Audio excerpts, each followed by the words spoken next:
إن الحمد لله نحمده ونستعينه ونستغفره ونعوذ بالله من شرور أنفسنا وسيئات أعمالنا. من يهده الله فلا مضل له ومن يضلل فلا هادي له، وأشهد أن لا إله إلا الله وحده لا شريك له، وأشهد أن محمدا عبده ورسوله. فقد قال تعالى: يا أيها الذين آمنوا اتقوا الله حق تقاته ولا تموتن إلا وأنتم مسلمون. يا أيها الناس اتقوا ربكم الذي خلقكم من نفس واحدة وخلق منها زوجها وبث منهما رجالا كثيرا ونساء. واتقوا الله الذي تساءلون به والأرحام إن الله كان عليكم رقيبا. يا أيها الذين آمنوا اتقوا الله وقولوا قولا سديدا يصلح لكم أعمالكم ويغفر لكم ذنوبكم، ومن يطع الله ورسوله فقد فاز فوزا عظيما. أما بعد، فإن أصدق الحديث كتاب الله، وخير الهدي هدي محمد صلى الله عليه وسلم، وشر الأمور محدثاتها، وكل محدثة بدعة، وكل بدعة ضلالة، وكل ضلالة في النار. السلام عليكم ورحمة الله وبركاته. أهلا بكم على إذاعة الفتح. Bienvenue à toutes et à tous sur la radio Al-Fath, chers frères, chères sœurs, chercheurs de la vérité, sur la radio de la conquête des idées.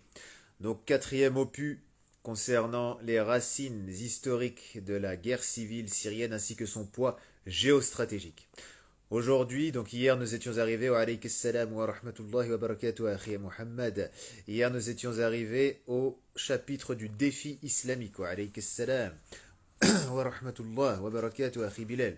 Donc suivant les travaux de Vladimir Slavoutic, qui livre une vision objective avec un peu de parti pris russe, soviétique quelque peu, mais globalement objectif, et qui nous explique justement qui nous rapporte que le chef de la CIA, le directeur de la CIA, Monsieur A. Dulles, avait planifié tous les conflits, avait planifié l'ensemble des conflits, scénarisé l'ensemble des conflits que connaît la Syrie depuis les années 50. Et donc la Syrie, au-delà de son importance religieuse, au-delà de son importance eschatologique, donc scripturaire, est un pays, est une nation, est une contrée, un territoire à l'importance géostratégique des plus fortes, essentielles, incontournables. Il est rare qu'un pays soit aussi important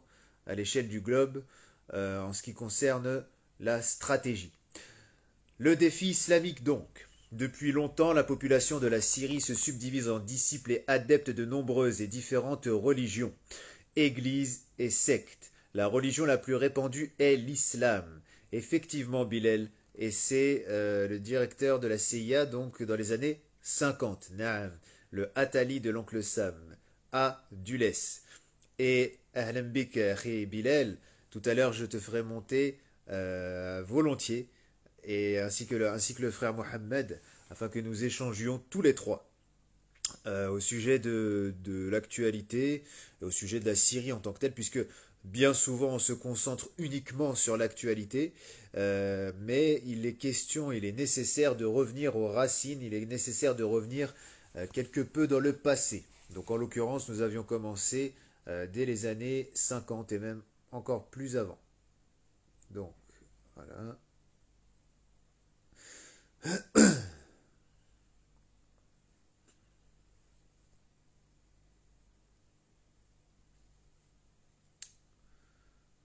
Alors, j'invite quelques personnes, bien sûr.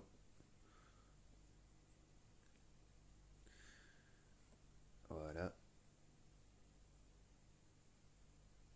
Et voilà. On continue la lecture, donc. Donc, la région la plus répandue en Syrie est l'islam. Parmi les musulmans, ce sont les représentants de la branche orthodoxe de l'islam qui dominent dans le pays, c'est-à-dire les sunnites. À part les Arabes, les Kurdes, les Turkmènes, les Turcs, les Circassiens vivant ici sont également adeptes du sunnisme.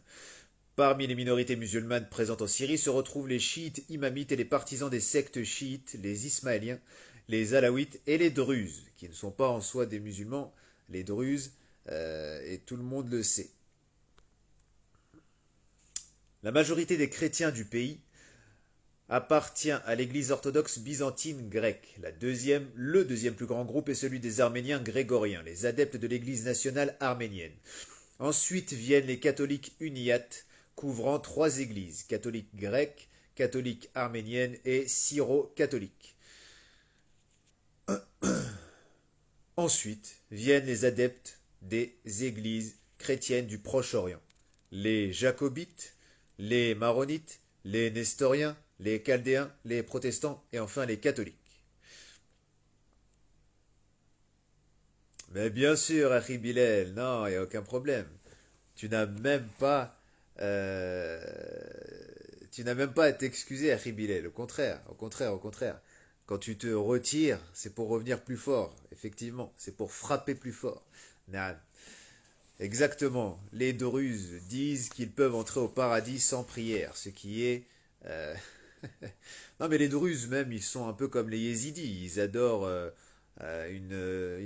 diverses divinités, notamment solaires, qu'ils assimilent à la divinité unique.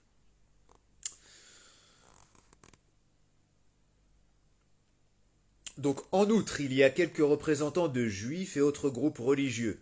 On l'avait déjà dit, le plateau du Golan est majoritairement occupé par des juifs et des druzes. Masha'Allah. Excellent, excellent, Bilal. Tu vas nous faire part de cela. Comme les conflits entre eux, donc juifs et autres groupes religieux, vont parfois jusqu'à l'effusion de sang, il convient de nommer les prétextes qui ont mené à ces conflits, en particulier entre les sunnites et les chiites. Le schisme de l'islam. C'est pour des raisons politiques que l'islam s'est divisé en deux grandes branches. La principale différence se trouve dans la façon dont le représentant du pouvoir suprême est choisi. Donc chez les euh, Shia, il est question de wilayatul faqih. Et chez les Ahlus Sunnah, il s'agit de al-Imara, donc al-Wilaya également, mais pas celle du faqih au sens de celui qui est représentant de la famille du prophète salam, mais la wilaya de celui qui est dans la ta'atullah wa ta'atu rasoulih, et qui sera bien sûr désigné par al-Shura, Majlis al-Shura, contrairement aux Shia qui certes se réunissent pour désigner un dirigeant en particulier, mais la condition principale doit être bien sûr l'appartenance à Ahlul Bayt, donc al-Husseyniyah ou al-Alawiyah. Tandis que oui, en islam véritable, dans la sunna, selon le sunnisme, le khalifa, lui, doit être Qurashi, effectivement, mais le amir, non. Le amir n'est pas tenu d'être Qurashi en tant que tel. Mais le khalifa, oui. Donc les contradictions entre les sunnites et les chiites commencent avec la profession de foi, qui donne chez les premiers, donc chez les sunnites, et c'est intéressant encore une fois de voir le point de vue d'un auteur russe. Je déclare que Dieu est unique et que Mohammed est son prophète. Sallallahu alayhi wa sallam. C'est ce que représente cette shahada, ce témoignage chez les sunnites. Les chiites, eux, rajoutent les mots. Et Ali est le wali, donc l'allié ou le rapproché d'Allah, ou l'ami d'Allah. Le fidèle calife Ali ibn Abi Talib était l'un des premiers chefs de l'ancien État islamique, un cousin du prophète Mohammed. Le meurtre de Ali et la mort de son fils Hussein a été le prélude à la guerre civile au sein de la communauté musulmane qui a divisé la communauté unique, la Ummah, en sunnites et chiites. Bon, on sait très bien que les chiites ne représentent même pas 10% à l'heure actuelle, donc à l'époque ce n'était même pas 5%, mais effectivement, Shia au début désignait un schisme politique et non pas religieux en tant que tel. Les sunnites croient que le calife doit être choisi par le vote de la Ummah parmi les hommes les plus dignes de la tribu de Quraysh. Bon, j'ai expliqué, voilà. Donc ceci est clair. Le caractère Qurashi est nécessaire, mais c'est par désignation de la shura et non pas par vote comme le dit l'auteur. D'où le prophète alayhi salatu wassalam était originaire. Les chiites, eux, sont pour l'imam, une forme de régime où le chef suprême est à la fois le chef spirituel et politique.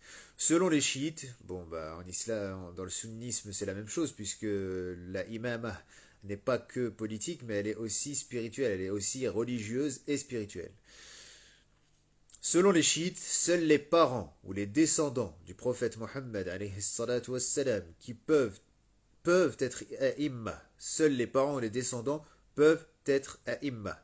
Donc il a rajouté une conjonction qui n'a pas lieu d'être. En outre, selon le président de l'Institut religieux et politique Alexander Ignatenko, encore un russe, les chiites croient que le Coran, utilisé par les sunnis, Ahlus Sunnah, est falsifié. Selon eux, et ça c'est quelque chose qui bien souvent n'est pas rappelé lorsque l'on parle de la comment dire, lorsque l'on parle des chiites, lorsque l'on parle des chiites, oui, imma c'est le pluriel de imam, exactement.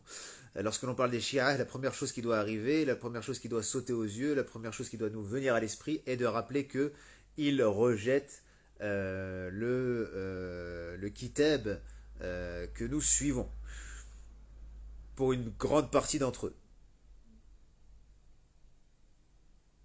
Alors, Jamila, a'imma, a'imma, c'est le pluriel de imam, tandis que l'imama, c'est la qualité du leadership, la qualité de meneur.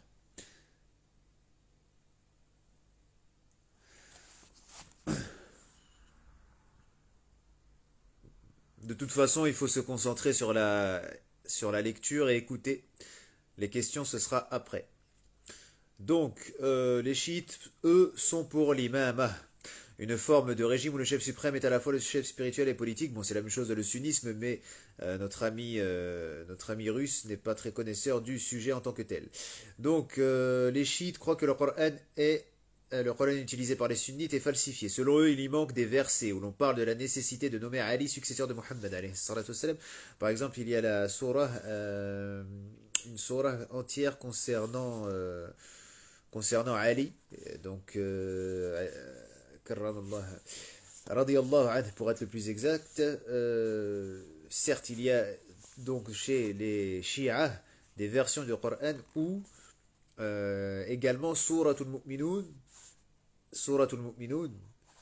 est complètement différente. Et Suratul Mu'minun aurait été révélée selon eux d'abord à Ali radiyallahu anhu, alors qu'il était bébé, alors qu'il était encore un nouveau-né.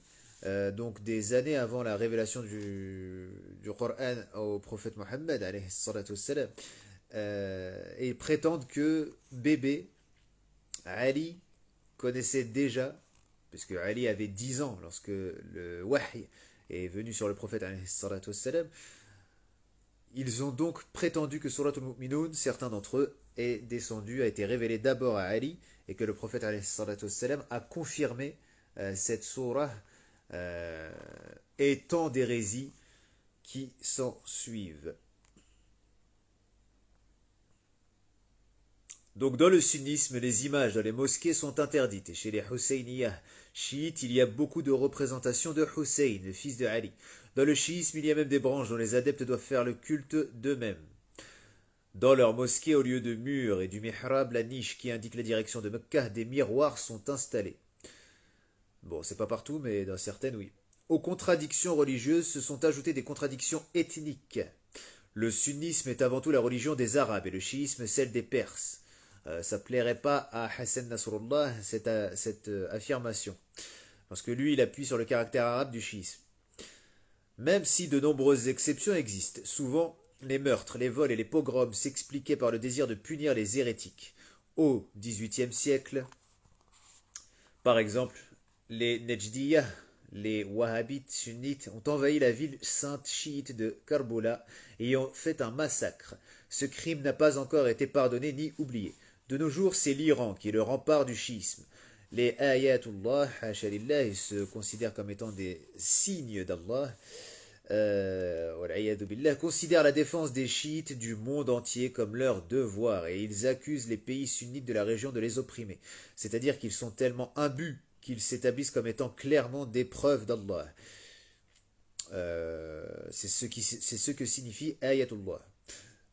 Donc 20 pays arabes, à l'exception du Bahreïn et de l'Irak, l'Irak, sont majoritairement sunnites. Les représentants de nombreux mouvements radicaux qui se battent en Syrie et en Irak, y compris les militants de l'État islamique, sont également pour la plupart sunnites et justement arabes.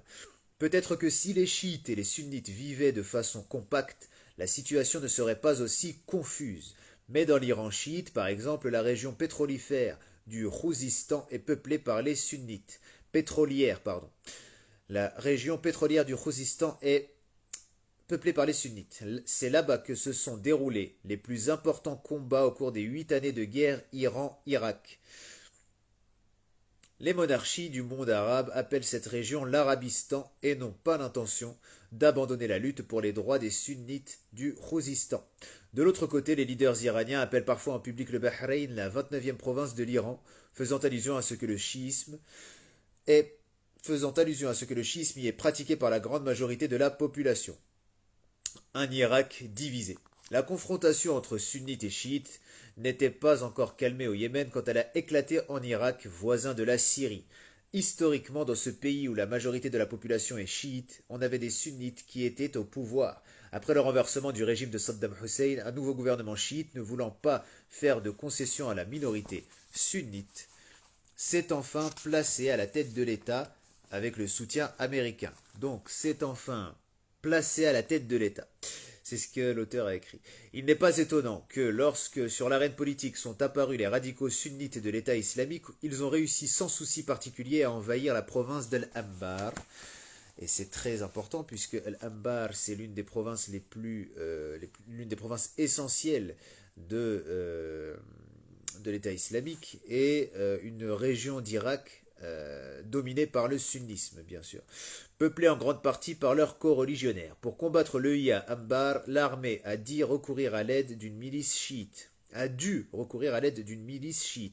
Cela a déplu aux sunnites locaux, y compris ceux qui avaient tous été loyaux à Bagdad. Donc même ceux qui ont été loyaux au régime chiite ont été à l'encontre de cette décision de prendre pour appui une milice chiite contre l'EI et contre tous les insurgés sunnites d'Al-Anbar.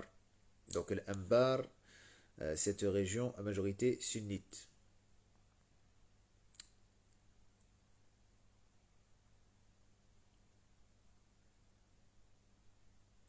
Donc, cela a déplu aux sunnites locaux, y compris ceux qui avaient tous été loyaux à Bagdad. Ils ont cru que les chiites voulaient s'emparer de leurs terres. Les chiites eux-mêmes ne se souciaient pas spécialement du sentiment des sunnites. Ainsi, des milices ont appelé l'opération de libération de la ville de Ramadi à ton service Hussein, Labbaik ya Hussein, en l'honneur du fils du fidèle calife Ali, tué par les L'auteur dit tué par les sunnites, alors qu'en réalité, Ali, on le sait très bien, a été tué par les kharijites, par les khawarij, al-mariqa.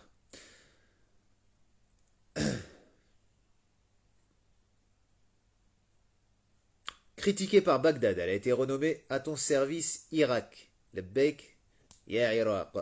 Souvent, on notait des cas de pillage et d'attaque contre les sunnites locaux lors de la libération des villes, et ça c'est très bien de l'appuyer.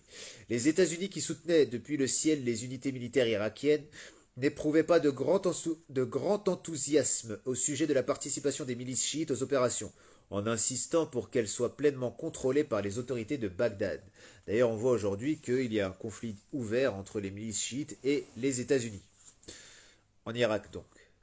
Les États-Unis craignaient le renforcement de l'influence de l'Iran, bien que dans la lutte contre l'EI, Téhéran et Washington se soient retrouvés du même côté des barricades, ils s'efforçaient de prétendre qu'ils n'étaient absolument pas en contact. Néanmoins, les avions américains, attaquant les positions de l'EI, ont gagné un surnom parmi les sunnites, celui de l'aviation chiite.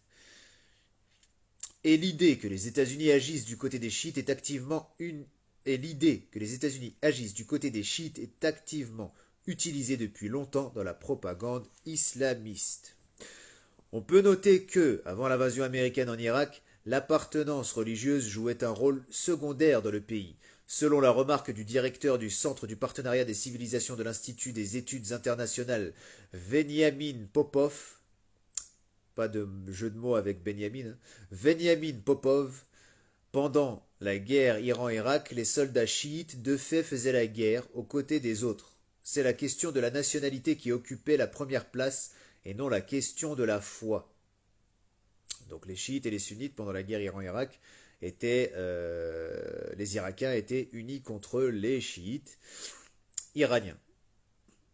C'est quand on a interdit aux officiers sunnites de Saddam Hussein de faire leur service dans l'armée du Nouvel Irak, donc à partir de 2006, qu'ils ont commencé à rejoindre massivement les rangs des islamistes.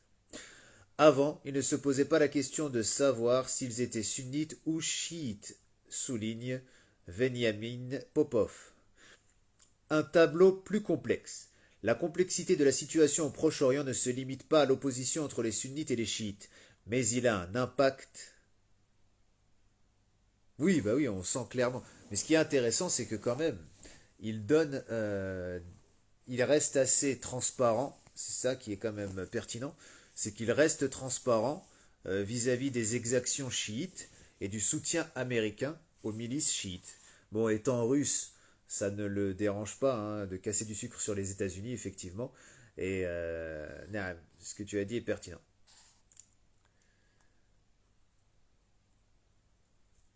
Donc un tableau plus complexe. La complexité de la situation au Proche-Orient ne se limite pas à l'opposition entre les sunnites et les chiites, mais il a un impact significatif sur ce qui se passe. Et sans tenir compte de ce facteur, il est impossible de dresser un tableau complet de la situation. Ben justement, je te dis que c'est pertinent ce que tu dis. On peut parler de l'entrelacement des contradictions à cause des conflits religieux, politiques, historiques, géopolitiques, note le fameux analyste russe Alexander Ignatenko. Mais il est compliqué d'en trouver les causes premières et il est compliqué de les résoudre. D'autre part, l'idée que les différences religieuses ne sont qu'un écran pour masquer les véritables intérêts politiques est souvent exprimée. Pendant que les hommes politiques et les leaders spirituels tentent de démêler l'écheveau des problèmes du Proche-Orient, les conflits de la région débordent en dehors de ses limites. Le 7 septembre 2015, jusqu'à 4000 militants du groupement terroriste État islamique ont pénétré en Europe au titre de réfugiés. Donc, ouais, encore une fois, un parti pris assez russe, russo-tendancieux.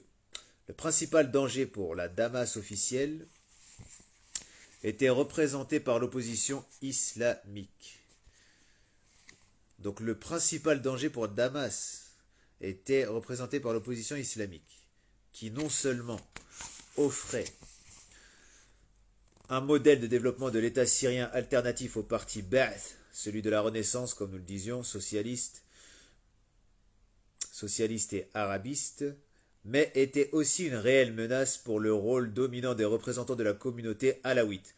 En avril 64, dans la ville de Hama, où les positions de l'organisation extrémiste Frères musulmans étaient particulièrement fortes, il y avait déjà eu une révolte anti-ba'athiste, qui a été violemment réprimée.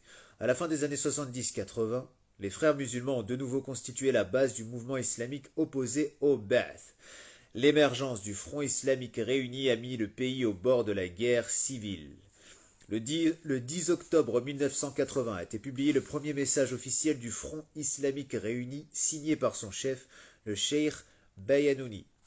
Selon le texte de cette déclaration, le Front a inclus les Frères musulmans et le Parti de libération islamique dont les exigences se limitaient à la création de l'État islamique sur le territoire de la Syrie et l'introduction de la charia en tant que seule législation du pays. Donc là, on est véritablement dans le frérisme.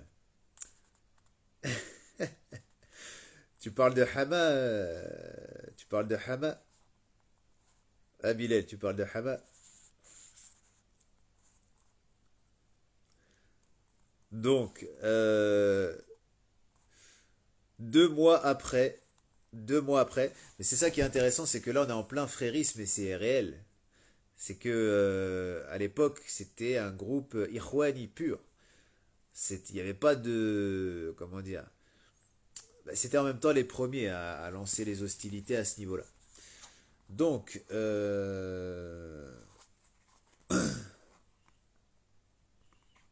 Les frères musulmans. Ben, le fait est que, objectivement, ce sont des frères musulmans. C'est comme le Hamas, ce sont des frères musulmans. Alors, 2 mois après, le Front islamique a publié ses documents de base. Le manifeste et le programme de la révolution islamique en Syrie. Pendant plusieurs années après cela, en Syrie, il y a eu des affrontements violents entre les forces de l'ordre d'une part et les islamistes de l'autre. L'ampleur de ces événements se caractérise par le fait qu'à leur épicentre se sont retrouvées de grandes villes du pays telles que Damas, Alep, Latakia, Homs, Hama et d'autres. Cependant, la défaite des opposants du parti Ba'ath était prédéterminée, même s'il s'était prétendument appuyé sur le soutien de la Jordanie et de l'aile radicale de l'Organisation de libération de la Palestine. Ainsi, les officiels de Damas ont accusé la Jordanie d'avoir fourni aux islamistes son territoire pour la création des bases d'entraînement, ce qui a failli amener un conflit armé entre Amman et l'OLP. Ce sont les événements à Hama en 82 qui ont mis la fin à l'opposition ouverte entre le Front islamique réuni sunnite et le régime de Hafid al-Assad, chiite, ou du moins séculier, fortement séculier, quand la ville rebelle a été entourée par des chars et pratiquement détruite. Ah, mais ils ont existé avant le Hamas, effectivement. 87 pour le Hamas. Harakatul Muqawamatil Islamiyah.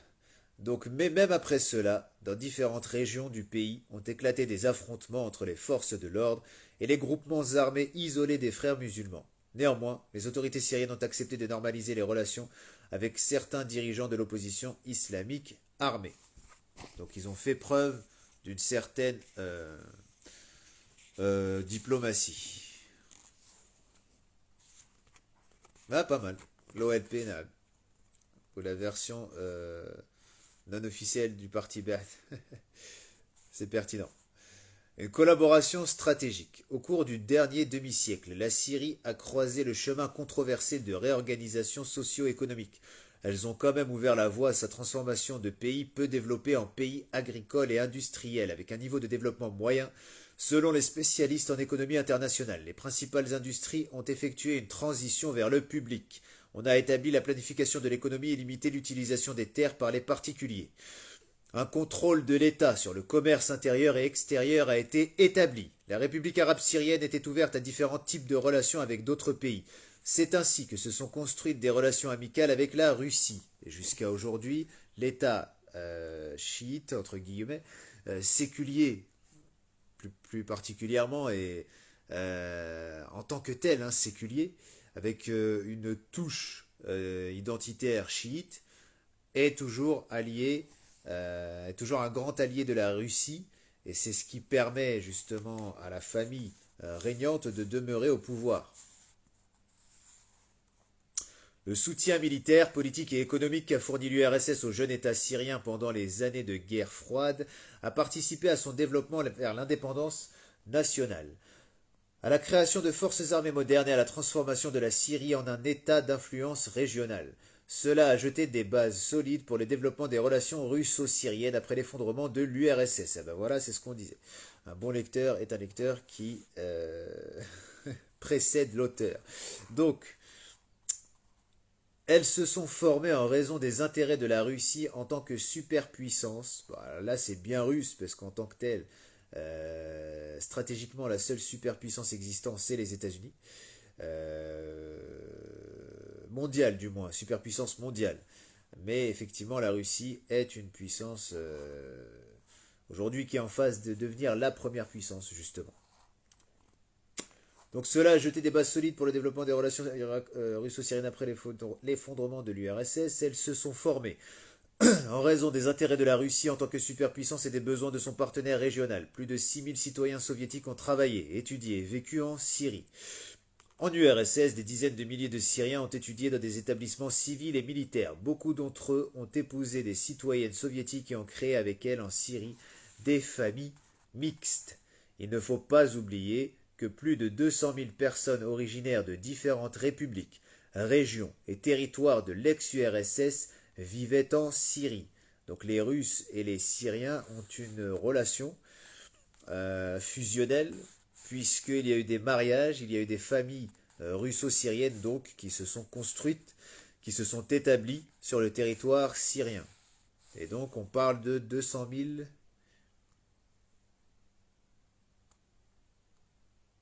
Ben voilà, on parle de 200 000 Russes, 200 000 soviètes, qui ont une relation directe avec la Syrie puisqu'ils y vivaient. Il ne faut pas oublier que plus de 200 000 personnes originaires de différentes républiques, régions et territoires de l'ex-URSS vivaient en Syrie, principalement originaires du Caucase du Nord et de l'Arménie, qui étaient étroitement liés à leur patrie ethnique par des liens familiaux, culturels et religieux. Dans ce contexte, les changements en Russie pendant la perestroïka ont été perçus par les Syriens d'une façon particulièrement douloureuse, qu'il s'agisse des gens du peuple ou des dirigeants. Rapport post-soviétique. Et là, je vais vous montrer une petite. Bon, d'abord, je lis, je vous montre une petite image d'illustration très intéressante, très pertinente, très parlante, même criante, on peut le dire.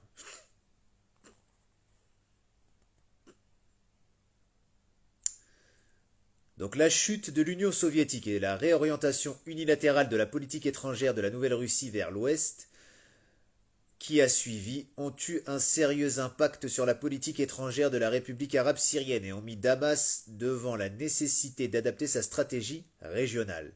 Pendant longtemps, l'Union soviétique, qui percevait Damas comme un allié stratégique fiable en cas de conflit armé, est restée un élément clé de la sécurité nationale de la Syrie. Après 1991, la Russie a établi de nouvelles conditions commerciales pour ses relations avec ses partenaires étrangers, y compris la Syrie, au sujet de la collaboration militaire technique. En conséquence, les relations entre les deux pays dans ce domaine se sont espacées à cause de l'absence de coordination des approches concernant le règlement de la dette syrienne sur les crédits d'État de l'ex-URSS. Effectivement, les Lubavitch, c'est ça?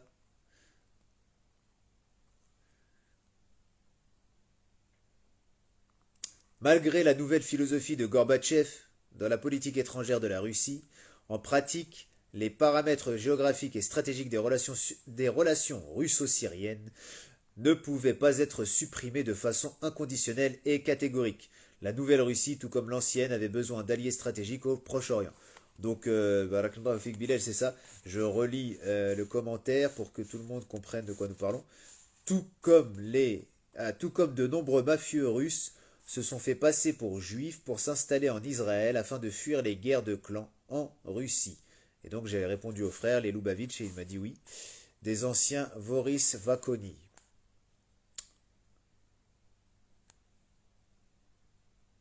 La nouvelle Russie, tout comme l'ancienne, avait besoin d'alliés stratégiques au Proche-Orient.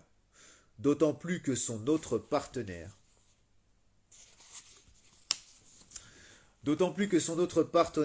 partenaire traditionnel dans la région, l'Irak s'est trouvé complètement isolé et exclu de la sphère d'influence russe à la suite du blocus et des sanctions strictes. Un autre partenaire, le Yémen, était préoccupé par des problèmes internes des problèmes internes dus à la réunification du pays par la résolution des problèmes frontaliers. L'Organisation de libération de la Palestine, OLP, se préparait à mettre en œuvre des accords séparés avec Israël, avec la médiation active de l'Occident. L'Afghanistan sombrait de plus en plus profondément dans l'abîme de la guerre civile. L'Iran se rétablissait après une longue et sanglante guerre avec l'Irak.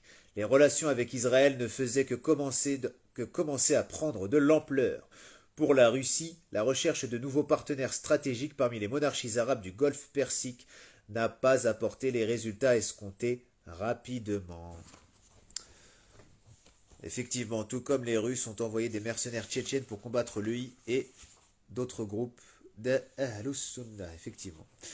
Et on revient sur l'illustration que je voulais vous montrer. Alors, ne bougez pas.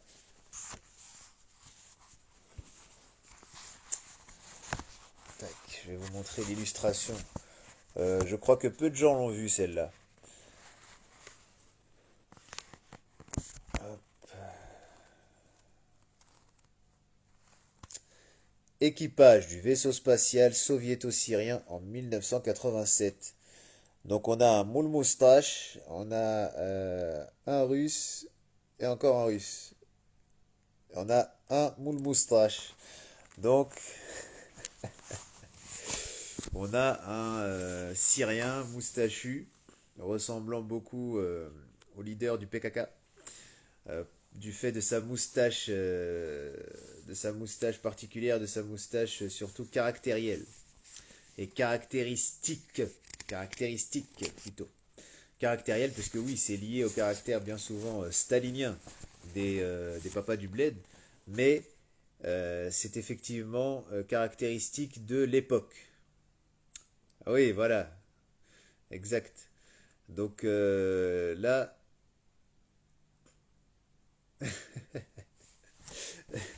donc, donc là, on a cette mission conjointe. D'ailleurs, on ne sait pas s'ils sont allés finalement dans l'espace, mais bon. Euh, donc les relations avec Israël ne faisaient que commencer. La Russie, de nouveaux partenaires, voilà. Donc pour la Russie, la recherche de nouveaux partenaires stratégiques parmi les monarchies arabes du Golfe Persique n'a pas apporté les résultats escomptés rapidement. Alors qui est le cousin éloigné de Assad? Celui qui était dans le vaisseau spatial? Ou celui où Abdullah Öcalan? Non, c'est celui qui était dans la navette spatiale. Un cousin éloigné d'Assad.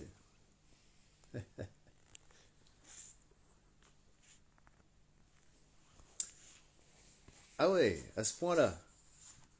Ah ouais, le cosmonaute là. D'accord. Pourtant, il ressemble plus à Saddam Hussein, hein. Donc, relations militaires avec l'Europe. L'annulation par les États de l'Europe occidentale en 1994 de l'embargo rigide concernant l'envoi de matériel militaire en Syrie n'a pas vraiment permis de meilleures relations entre ces États et Damas dans le domaine de la défense, à cause de la tension qui persistait dans les relations israélo-syriennes. Leur collaboration se limitait à de petits envois de technologies à double usage, en général des moyens de transport et de communication, mais aussi à l'approvisionnement en pièces de rechange pour les armements déjà fournis. La France était l'exception parmi les États d'Europe occidentale. Son président, à la veille de sa visite à Damas, à l'automne 96, avait exprimé sa volonté d'examiner les éventuelles requêtes des Syriens pour l'achat d'avions de type Mirage 2000. Les liens militaires de la Syrie et des États de l'Europe orientale ne se sont pas non plus développés outre mesure. Suite à l'acquisition par la Syrie d'équipements militaires est-européens défectueux au début des années 90, les Syriens ont réagi avec prudence aux nouvelles propositions de leurs partenaires d'Europe orientale. Les contacts militaires avec les anciennes républiques soviétiques telles que l'Arménie, l'Ukraine, la Biélorussie, la Géorgie, le Kazakhstan, l'Azerbaïdjan et l'Ouzbékistan avaient la plupart du temps un caractère ponctuel. Les Syriens rencontraient des difficultés avec la Corée du Nord et la Chine au sujet de la coopération militaire. Pékin se refusant à fournir des armements offensifs à la Syrie, et ce matériel ayant un coût élevé, les achats militaires à la Chine étaient minimes. Dans le même temps, compte tenu des relations persistantes au sujet de la paix avec Israël, pardon, dans le même temps, compte tenu des tensions persistantes au sujet de la paix avec Israël et de certaines frictions dans les relations entre Damas et ses autres voisins, les dirigeants militaires et politiques de la Syrie accordaient une attention permanente à l'amélioration de la capacité de combat des forces armées nationales, les considérant comme l'un des facteurs les plus importants de l'opposition à Israël. Dans cette perspective, les Syriens ont toujours considéré la Russie comme un partenaire clé dans l'acquisition d'armes modernes.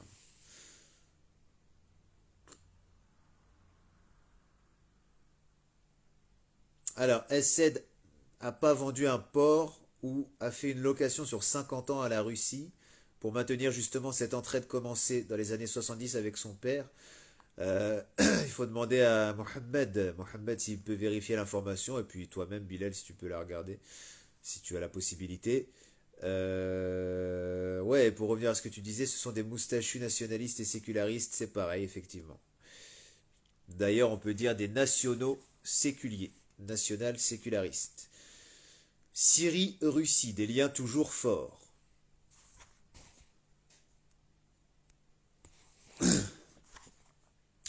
Bien que, depuis 1992, la coopération commerciale, économique et technique entre la Syrie et la Russie ait fait face aux problèmes causés en général par les questions non résolues de remboursement des crédits soviétiques, la Russie conservait son importance en tant que partenaire économique potentiel de la Syrie. C'est avec l'aide d'entreprises russes qu'on a construit le nœud hydroélectrique de la Tichrin sur l'Euphrate. On a continué la conception et la construction de systèmes d'irrigation ainsi que le développement des terres dans le massif Mesken et la région d'Alep. La Russie contribuait au développement de l'industrie pétrolière. Les objets conçus et exploités avec la participation des Russes ont joué un rôle important dans l'économie syrienne. Au milieu des années 90, ils assuraient la production d'un tiers de l'énergie électrique dans le pays, l'extraction d'environ 30% du pétrole, l'irrigation de plus de 50 000 hectares de terres arides dans le massif Mesken, dans l'ouest et sur la zone côtière. Après 1995, les autorités russes ont entrepris une série d'actions politico-diplomatiques pour rétablir les anciennes positions de la Russie dans la région du Proche-Orient. Tout d'abord, la Fédération de Russie a cherché à renforcer son statut de coparrain du processus de paix. En décembre 1996, Moscou a proposé d'organiser une rencontre entre chefs d'État avec la participation d'Israël, des Palestiniens et des pays arabes afin de relancer le processus de paix entamé à Madrid et de reprendre les négociations multilatérales. Cela représentait un enjeu important pour la Russie qui était intéressée par la formation de nouvelles réalités géopolitiques dans la région. En mai 1997, la diplomatie russe a fourni des efforts pour créer un climat favorable aux négociations israélo-arabes, en essayant de persuader la Syrie et l'Iran d'imprimer une pression suffisante aux mouvements et groupements radicaux de la région qui cherchaient à faire dérailler la réconciliation israélo-palestinienne. En conséquence, Damas et Téhéran avaient convenu en principe de la nécessité de résister et de lutter contre le terrorisme dans toutes les situations et en toutes circonstances. En novembre 1997, le ministre adjoint des Affaires étrangères de la Fédération de Russie, V. Posuvaliuk, a été nommé représentant spécial du président russe au pourparlers israélo-arabe avec le statut et les fonctions similaires au représentant américain Dennis Ross. Mohamed, si tu peux vérifier ce qu'a demandé, ce qu'a posé comme question, bon, ce qu'a demandé, oui, notre frère Bilal, à savoir, est-ce que Essed père, donc Hafid al-Assad, a conclu une location, la location d'un port, pendant 50 ans aux Russes. Si tu peux vérifier ça, Mohamed. La vente ou la location. Naam, jazakallah khayra, Bilal. Effectivement, oui, depuis 42. Ah, le fils, d'accord, d'accord. Dans le cadre de ces efforts, la diplomatie russe a mis l'accent sur le profit potentiel. Dans le cadre de ces efforts, la diplomatie russe a mis l'accent sur le profit potentiel que le pays pouvait obtenir grâce aux liens traditionnellement étroits avec la Syrie et les Palestiniens. Fin 1997, Moscou a commencé à collaborer avec Damas dans le domaine de l'énergie nucléaire. La partie syrienne a exprimé son intérêt pour des pourparlers visant à déterminer les directions que prendrait une coopération éventuelle et a signé un mémorandum correspondant. Il était noté qu'un développement des relations dans ce domaine était nécessaire. Par conséquent, la coopération militaire technique entre la Russie et la Syrie est devenue active.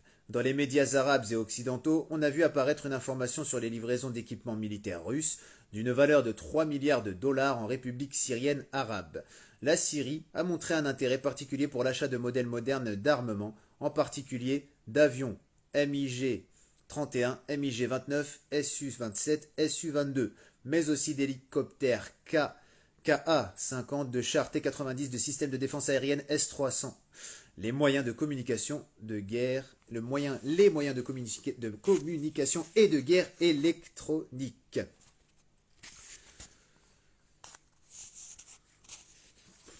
Ah, on arrive à la fameuse guerre des Cèdres, au Liban, à Beyrouth.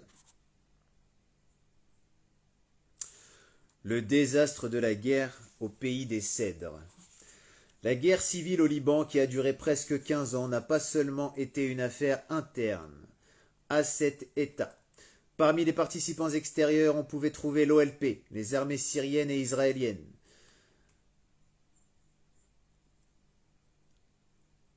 Le Liban, comme d'autres pays arabes frontaliers avec la Palestine, a accepté une grande quantité de réfugiés palestiniens en 1948. Près de 140 000 hommes ont migré dans ce pays. 50 ans après, leur nombre a atteint 400 000. Si l'on prend en considération l'étroitesse du territoire du Liban et sa population peu nombreuse, 3,5 millions de personnes, on imagine bien que les centaines de milliers de Palestiniens au Liban aient pu influencer la situation sociopolitique au sein de l'État. Pendant longtemps, la stabilité politique du pays est restée fondée sur l'accord entre les représentants des groupes religieux. Cela avait été juridiquement fixé dans le cadre du pacte national de 1943. Donc 1943. Une grande partie des réfugiés palestiniens au Liban étaient des musulmans, ce qui a modifié l'équilibre des forces au sein du pays. Une section de la population, principalement musulmane, soutenait les Palestiniens, mais l'autre partie les percevait comme des étrangers. Donc les Palestiniens ont été reçus au Liban. C'est ce qu'on disait hier par rapport à ce que statuait Hassan Nasrallah, et c'est donc une posture libanaise en tant que telle, et non pas seulement chiite, à savoir la Palestine n'est pas une affaire qui concerne directement les Libanais. C'est ce que disait, c'est ce que tient comme discours, c'est ce que dit Hassan Nasrallah du Hezbollah, mais c'est ce que plus généralement l'ambiance libanaise implique. C'est-à-dire qu'à la plupart une grande partie des Libanais sont dégoûtés du fait que des ressortissants palestiniens arrivent chez eux, qu'il y ait des réfugiés palestiniens chez eux, et que ces réfugiés aient pu amener à ce qu'Israël mène des percées, mène des actions, des attaques sur le territoire libanais.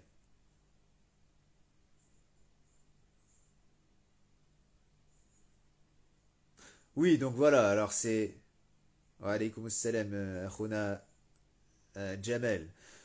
Donc c'est la Syrie qui permet à la flotte russe un libre accès au port de Tartus. Ok. Donc c'est pas 50 ans de location ou quoi. L'URSS soutient ainsi la politique d'équilibre des forces avec Israël prônée par Hafid al-Assad et obtient en contrepartie. Ça c'est Wikipédia, Mohamed.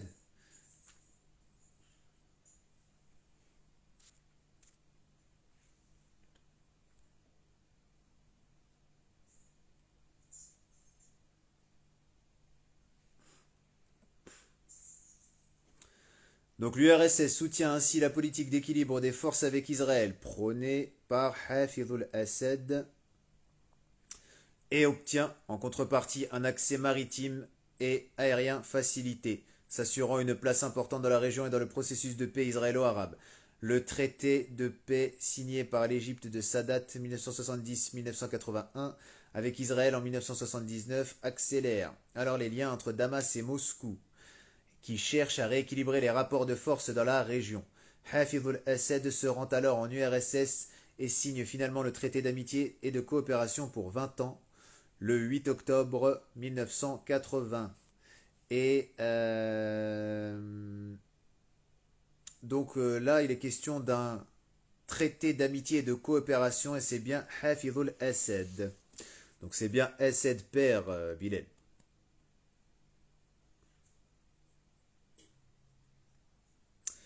Donc concernant le Liban,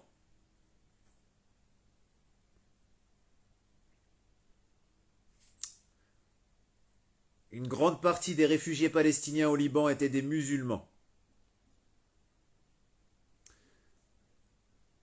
Alors attends. Naam, jazakallah khayra.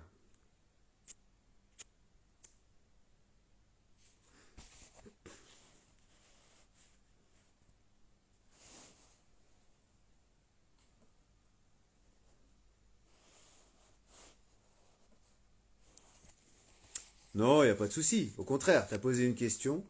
On est parti vérifier, alhamdulillah. Le frère est parti vérifier. Toi-même, tu as vérifié. C'est très bien. Pour que ça puisse clarifier certains dires, justement, certains fantasmes, certains poncifs, c'est bien de poser la question et de vérifier et de clarifier la question. Une grande partie des réfugiés palestiniens au Liban étaient des musulmans, ce qui a modifié l'équilibre des forces au sein du pays.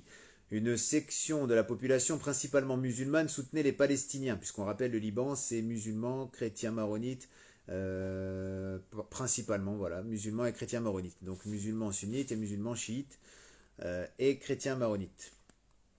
Donc,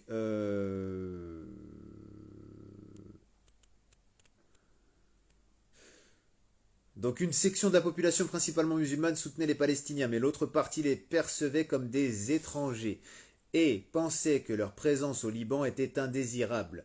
Les accrochages périodiques entre les Libanais et les Palestiniens et le mécontentement grandissant dans les cercles maronites, voilà, vis-à-vis de l'emprise palestinienne sur le pays, tout cela a abouti par la suite en guerre civile sanglante à laquelle ont pris part tous les groupes religieux et les clans du Liban.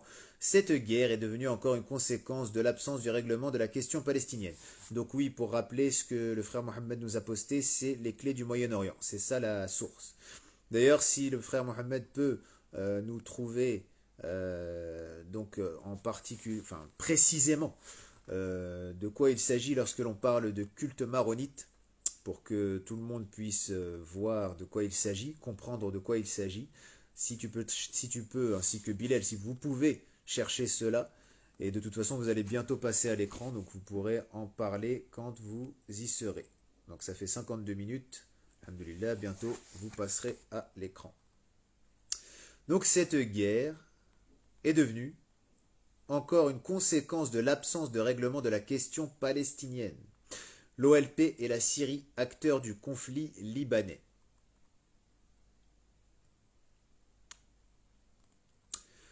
En 1969, au Caire, un accord a été signé entre Yasser Arafat et le commandant de l'armée libanaise, Émile Boustani, qui représentait Émile Boustani, qui représentait respectivement l'OLP et les pouvoirs libanais au Liban. Donc Yasser Arafat, l'OLP, et Émile Boustani,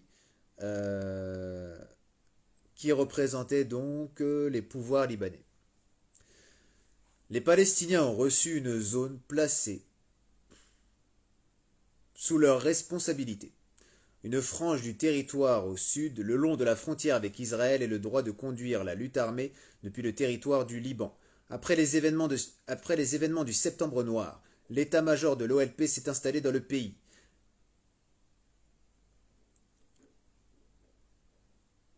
Les sorties des Palestiniens provoquaient des ripostes des Israéliens, ce qui était mal perçu par les Libanais.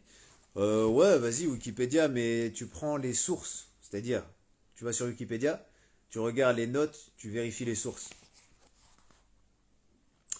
Les sorties des Palestiniens provoquaient des ripostes des Israéliens, ce qui était mal perçu par les Libanais. Alors, je relis parce que le paragraphe est assez pertinent quant à la description du conflit.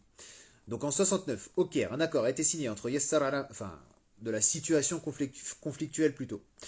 En 1969, au Caire, un accord a été signé entre Yasser Arafat et le commandant de l'armée libanaise Émile Boustani, qui représentait respectivement l'OLP et les pouvoirs libanais au Liban. Les Palestiniens ont reçu une zone placée sous leur responsabilité, une frange du territoire au sud, le long de la frontière avec Israël, et le droit de conduire la lutte armée depuis le territoire du Liban. Après les événements du Septembre Noir, l'état-major de l'OLP s'est installé dans le pays.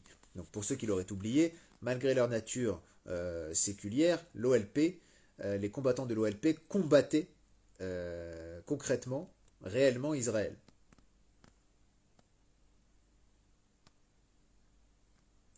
Les sorties des Palestiniens provoquaient des ripostes des Israéliens, ce qui était mal perçu par les Libanais. La première irruption d'Israël au Liban en mars 1978, les militaires israéliens l'ont décrite comme une action punitive contre les combattants palestiniens. La guerre civile s'enflammant au Liban a donné la possibilité à Israël de porter un coup fatal aux organisations palestiniennes se trouvant sur le territoire du Liban et a rendu les Maronites libanais alliés d'Israël. Donc les Maronites, les chrétiens, se sont rangés du côté d'Israël. En juin 1979, les troupes israéliennes ont quitté le sud du Liban, en laissant le territoire sous le contrôle d'une milice libanaise guidée par Saad Haddad.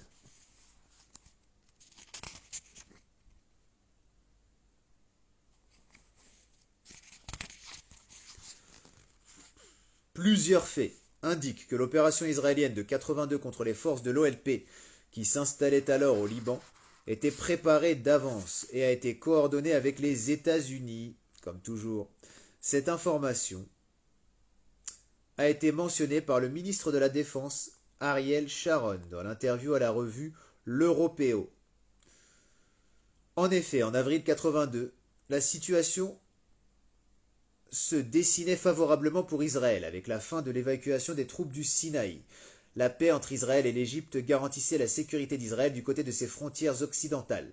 Au Liban, Israël avait des alliés, prêts à soutenir l'introduction des troupes pour une remise en ordre.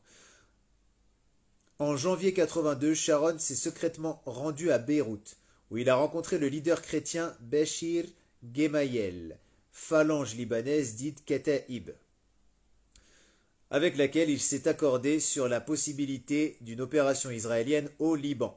À la veille de l'opération, en mai 82, Sharon s'est rendu aux États-Unis pour y rencontrer le secrétaire d'État Haig. Donc c'est intéressant aussi de voir que depuis sa création, Israël, tout comme les États-Unis, mais de manière encore plus forte et plus directe, est en guerre. Israël est un État en guerre depuis sa fondation, depuis sa création. Que les ennemis soient séculiers, que les ennemis soient religieux, Israël est toujours en guerre. En même temps, quand tu t'établis au milieu des Arabes et que tu es un juif impérialiste, ceci est naturel.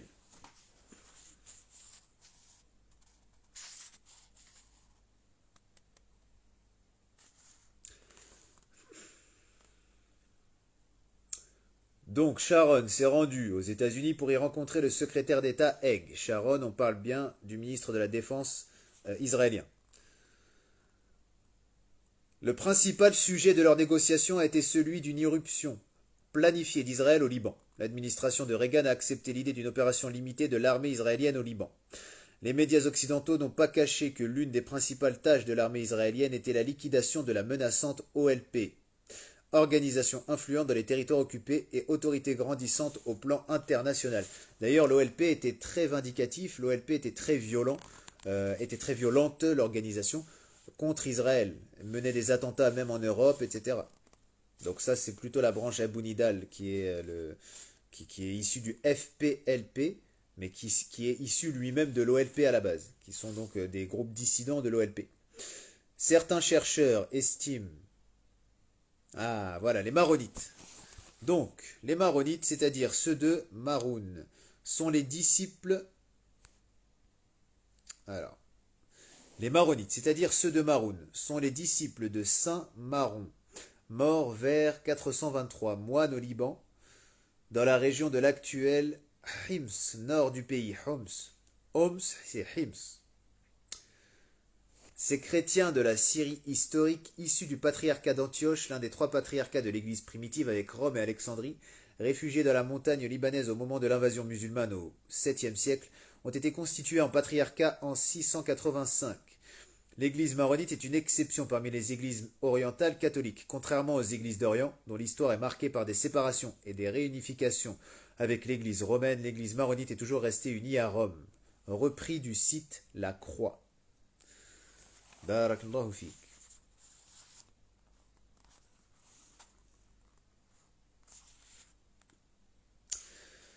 Certains chercheurs estiment qu'Ariel Sharon aurait été l'un des initiateurs de l'invasion d'Israël au Liban. Il ne l'aurait pas fait pour satisfaire des ambitions politiques personnelles, mais par désir de résoudre radicalement le problème palestinien, avec cette opération limitée au Liban se transformant rapidement en guerre à grande échelle, comme toujours, avec Israël. Mais l'intervention militaire au Liban a en fait été le produit d'une décision collective de l'élite politique israélienne. Tel Aviv aspirait alors à utiliser la crise politique interne au Liban, débordée par une guerre civile sanglante. Le territoire du Liban ou une partie de celui-ci était vu par les politiques israéliens et les militaires comme une possible zone tampon, où l'on pouvait miser sur la création d'un gouvernement fantoche mené par Bachir Gemayel. Israël ne voulait pas. Alors, l'établissement d'un gouvernement fantoche mené par Bachir Gemayel. Israël ne voulait pas admettre le renforcement au Liban de la position de son principal adversaire, la Syrie. Donc, effectivement, comme nous le disions hier avec le frère Mohammed, l'État syrien, et notamment l'arc chiite, n'est pas pro-israélien, contrairement à ce que certains, n'est pas pseudo-antisioniste ou pro-israélien. Ils sont véritablement anti-israéliens. Maintenant, ils ne suivent pas une cause qui est la nôtre, puisqu'ils s'opposent totalement, ils s'opposent naturellement, profondément au sunnisme, effectivement.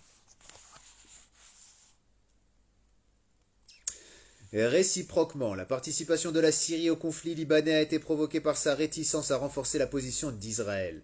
Le président Hafid al-Assad voyait la plaine de la Bekaa comme une zone de sécurité, dont le contrôle par le camp d'Israël et de ses alliés déséquilibrait sérieusement le rapport de force militaire, désavantageant la Syrie. On ne peut non plus oublier le slogan panarabe Un peuple, deux pays. Un slogan populaire en Syrie et le désir de contrôler la politique du pays frère de la Syrie qui s'avère être le Liban. Les troupes syriennes sont entrées au Liban en juin 1976 à la demande du président Souleymane Frangier pour arrêter le carnage entre les clans. En octobre, la Syrie a reçu mandat de la Ligue arabe, Ligue des États arabes, sur la mission pacificatrice au Liban. L'exécutif syrien est parti du principe qu'il était nécessaire de garder un équilibre dans la balance des forces en conflit au Liban. Aucune des parties ne devait perdre ou vaincre. Et donc, ce que l'on voit clairement ici, c'est encore une fois l'absence de souveraineté du Liban.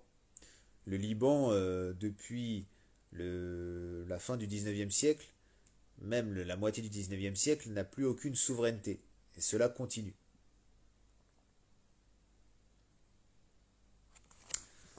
Très bien. On revient au rite maronite cette fois-ci. Le rite maronite est pratiqué en langue syriaque. Alors attends, il y a un bug.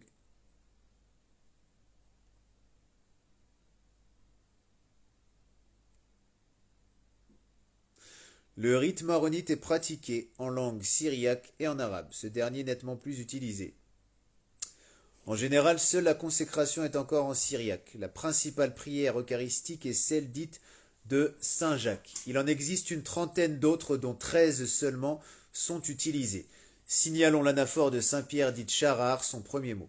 Les charges de corévêque, d'archiprêtre et de bardoute, visiteur, sont liées à celles de l'évêque.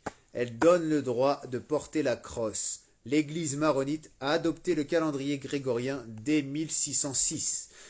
Tous les patriarches s'appellent Boutros, Pierre, en souvenir du ministère de l'apôtre à Antioche.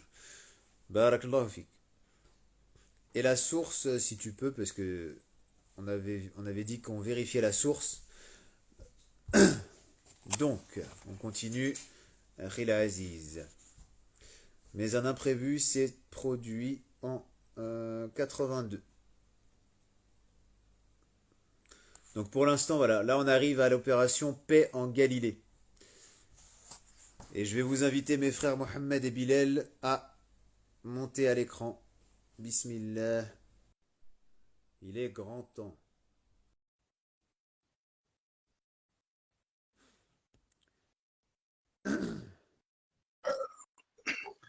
Salam alaikum. Alaykum salam wa rahmatullahi wa Et barakatuh. alors, ça va? Alhamdulillah, et toi? Attends, je vais mettre un truc sur la tête. J'ai pas l'habitude d'apparaître sur tes vidéos avec rien sur la tête. Je prends le premier truc qui Oh, vient. tranquille. Masha'Allah, Masha'Allah. Ça, c'est Voilà. Turquie, ça. Ça, c'est Turquie, ça.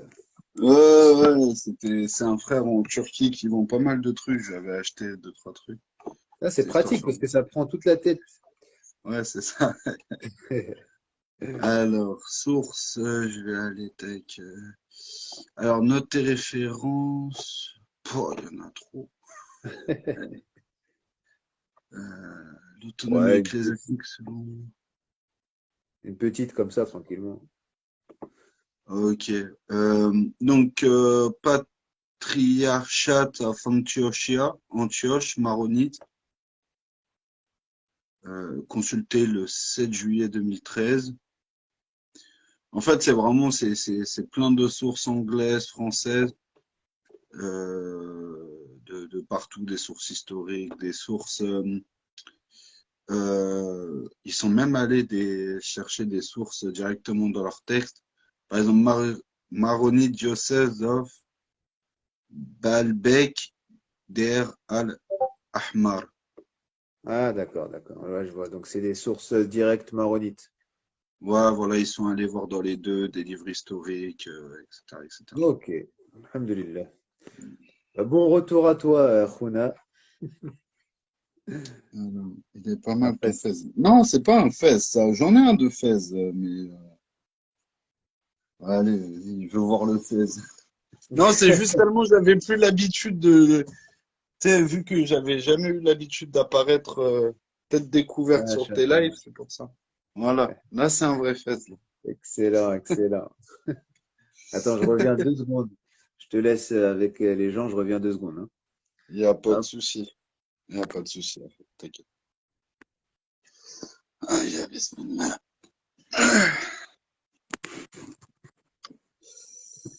Donc, voilà, voilà. Donc, ouais, clairement, si on peut voir, c'est que clairement, c'est la guerre civile qui a été faite au Liban dans les années 80-90. C'était. Ah, moi aussi, Akhi Mohamed, moi aussi, ça fait plaisir. Après, je vais pas rester très longtemps, 2 heures de route, ça fatigue un peu. Je vais pas rester trop tard non plus. Mais khair, Inch'Allah. Et donc, ouais, clairement, le Liban, comme disait le frère tout à l'heure, c'est beaucoup plus des idéaux nationalistes qu'une vraie guerre de religion, comme certains ont bien voulu nous faire croire. Sabra et Shatila, c'est encore autre chose, Akhi. Sabra et Shatila, c'est encore autre chose. C'est complètement autre chose, en fait. Il faut, il faut pas oublier une chose, c'est que l'ancien leader du Hezbollah, qui était leader du Hezbollah dans les années 80-90, lui-même a avoué sur une émission de télé libanaise que en fait le Hezbollah servait à protéger les intérêts israéliens dans la région. Le mais le problème c'est que là si je vais essayer de vous chercher la source de son interview en plus où je l'avais trouvé en sous-titré français pour